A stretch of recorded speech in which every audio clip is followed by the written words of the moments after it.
It feels great. I feel like I'm pretty used to the cameras from the Tough show, but just feeling the atmosphere of today is pretty intense. It's pretty awesome to know that I can motivate a group of people. But now you're the champion. Is that a different type of pressure, a different feeling? No, each time I've won a championship belt, including my UFC belt, I've always redirected my thanks to my heritage and the people who are truly out there struggling through life, and not getting paid for their efforts. So I definitely see that. I feel like Americans especially, we love an underdog story, right? But are you sick and tired of hearing questions about being the underdog? Yes and no. Like I said, it's always been that. I don't really have anything to compare it to because I've always been the underdog. So it's just part of who I am in spirit. I wonder if in some way it's a little bit freeing. I mean, this is your first title defense, UFC champion. That's a big deal, right? Mm-hmm. But it feels like the expectations are all on Valentina and what she's supposed to do. Is it freeing at all, knowing that maybe there aren't these massive expectations for you to live up to? Yeah, I have nothing to prove and everything to gain. I'm the champ, but I didn't spend my whole life trying to get this one thing. I spent my whole life fighting to be the best person that I can be, to be the person that my little sister can look up to and actually try to aspire to be, instead of just some random girl floating around, making a living off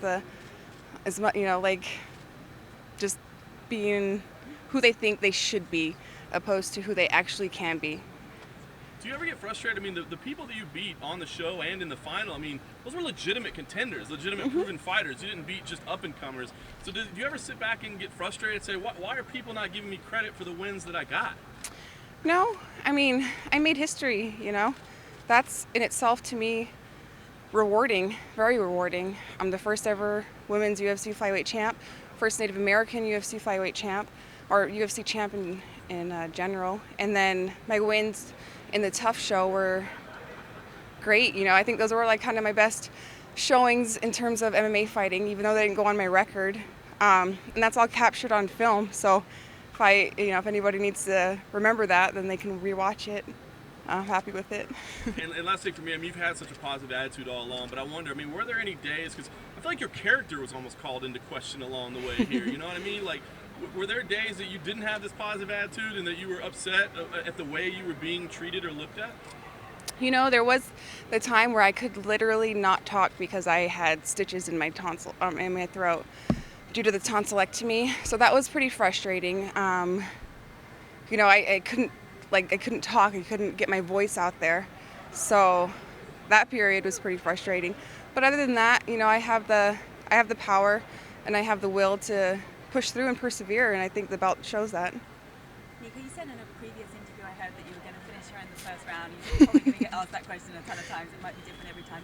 But what is the key, in your opinion, to beating Val?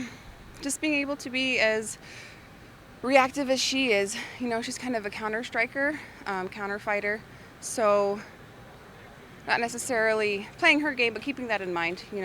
I like to kind of be stealthy myself. I think my strength is my power, is my strength. So I don't know. This fight can literally go anywhere, and I'd be really, really happy if it went to the ground. Obviously, I've been a purple belt for 3 years, but I've been working on my stand-up, and that's become well-rounded and a lot more fun these days. With this being a new division, are you mindful of the girls up at 135 and down at 115? That they're all potentially looking at this division as the new place to be for those that have either been the smaller in their division or cutting too much weight. And there's a lot of potential contenders ahead. Absolutely, I feel like this division is just going to keep growing and growing and growing. A lot of 115ers are going to move up, which I think is smart.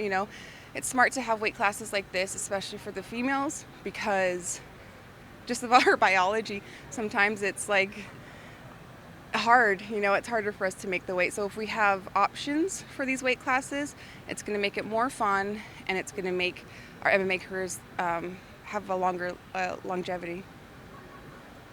Thanks, guys. Thank you.